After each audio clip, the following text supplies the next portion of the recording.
Hi guys! What we're going to do in this video is the porch, and so let me go over your supplies real quick for just this porch area. I used wood, and it's the same wood that I used for all these, so if you already saw the tutorial on how to do the roof, then you know which wood I'm talking about. If not, this is it. I got it at Joann's or Michael's. I think they both carry it. It's real thin, easy to break, just plain wood.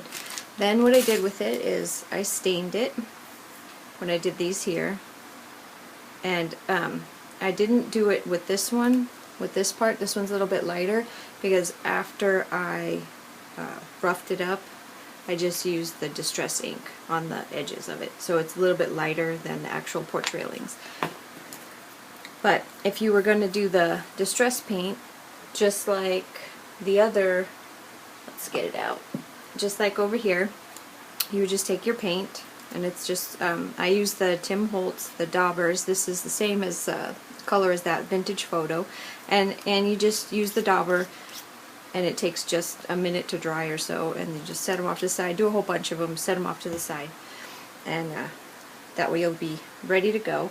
The other tool that I use, which in the tutorial I told you, these are my scissors that I use, the Tim Holtz, the tonic. These ones cut through this really easily and make good edges on it. Now you could probably use any pair of scissors because these are Fiskars. It's not real thick, but I wouldn't want to dull up your other scissors, and this doesn't seem to bother it at all. So anyway, here I just did a little template of the porch. So this is pretty much exactly what you'd be using. And you just take one of your sticks here, and you want to start on the edge, and you're going to kind of have to measure it. Now this is a bit time consuming, so if you have another way that you would rather do it, the same ways we did the roof, you can do this. There's like a lot of different, you could stamp a wood pattern on here, maybe with some white, and then distress it, but I liked the wood look, so I just continued it through the whole theme. So the first thing you want to do is kind of measure it, and I just eyeball it because it doesn't have to be that exact. And then you can just cut right through it. Now, if you get going too fast, there's probably a pretty good chance that when you cut through it, you'll crack it. But that's okay. Then you see when you flip it over, you can, on this part, it's going to be the same way on your book because you're going to be doing the covers before you actually do anything else. You can just flip it over, and you can do one of two things. You can put it on here, right where you want it, and then you can draw if you want to make sure to get that edge really good, and then trim it, or you can just trim it right on the, you can glue it to the paper and then trim it right on the chipboard. This one would be a little more difficult because this is just flimsy cardstock just for tutorial purposes. Anyway, then you're just going to use your craft glue. I use the tacky glue.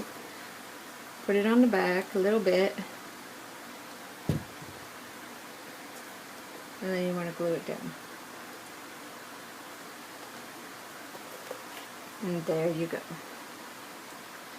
Now for each piece after this one, what you're going to want to do is you're going to want to kind of start to stagger them, because you don't want them to be, you want it to be like a wood floor, so you don't want them to be exactly straight all the way across. So you maybe start here at this point. You can glue it down and then flip it over and cut, which I think that would be the fastest way for me to show you. It'd help if I had the glue upside down. So when you put it on, remember to leave a little bit of space in between. Another cute thing for this would be to leave a big space, and then if you have some little googly eyes, you can put them in there in spots where you'll see them. So it looks like you have little monsters under your porch. I didn't have any googly eyes, or I would have done it.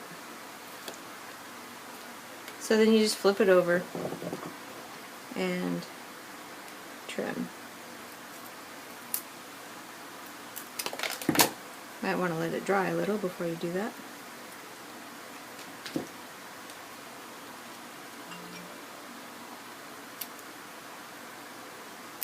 Alright, Okay.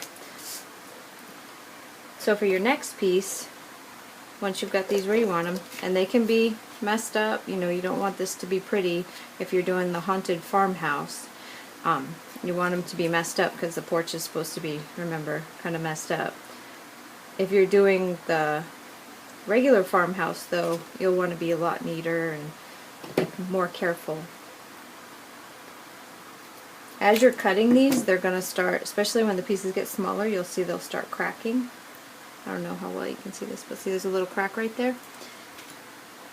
I used those a lot in my farmhouse, my haunted farmhouse, but what ended up happening was I went kind of crazy with the, with the porch decorations and the railing and everything, so you kind of am missing out on seeing all the different little cracks and holes I cut in the porch. So I would limit all that extra work to just the area where the front doors are, because that's probably the part you're actually going to see. And I'll show you on this. You see, just this part is really what's visible. So you can see kind of here, there's a little crack. Here I took out like sections, little pieces here and there. So I would limit it to where you're going to be able to see, and not so much anything that you're planning on covering with like a porch railing or something, because it's just a waste of time. So this part you'll just keep going. Same thing, is just, you know, make it so. I'm just going to go a little bit more, and then I'll show you how to break it. I'll give you the basic idea for the pattern of a floor, which I'm pretty sure most people have seen wood floors.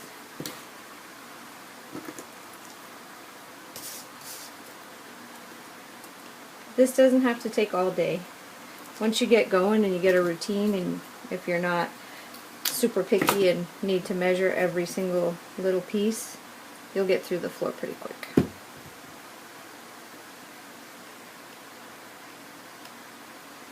There we go. Okay, it's starting. It's starting to look like a floor. By the way, this glue, you see the white? It dries clear. So it's good because you can see where it's sitting, but it doesn't, you know, dry like that, so you won't see the white afterwards. So here, say you have a piece and you want to put it down here, and you want it to have kind of a distressed look. These scissors, you can do amazing things with them. You can just take it and start to cut up the side here, and you can take like a little chunk out. And it's okay if it gets beat up. The more beat up it looks, the better. And then maybe we'll do a little chunk out over here. And hopefully you're getting this on the camera really well. Then I took the vintage photo and I went over any of the cracks and crevices, just so it would kind of darken them up and make it a little better to see.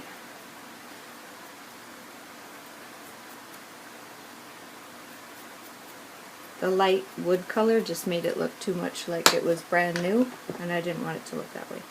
So then, again, you would just attach it, just like this one. See? And get it nice and close for you so you can see the crack.